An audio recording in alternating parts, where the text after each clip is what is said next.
आज कांग्रेस की टीम महात्मा गांधी के मुजस्सम के पास आकर एक प्रोग्राम मुनक्कद किए हैं और हमारे सबसे पुराने सदर की प्रदीप है और हमारे इस आज के में कुछ कहेंगे।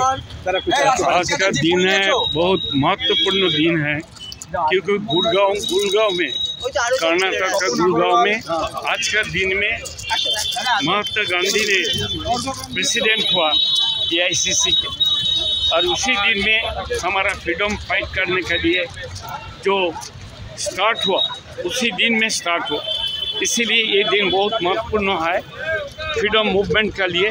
इसीलिए हम लोग जमायत हुआ या गांधी जी का मूर्ति में माल्यार्पण करने के लिए, और एक तो सप्लिंग, एक तो गाछ भी हम लोग ये पेड़ लगाएगा यहाँ पर, आम पेड़ यहाँ पर देता है गांधी जी का स्मरण करने के लिए।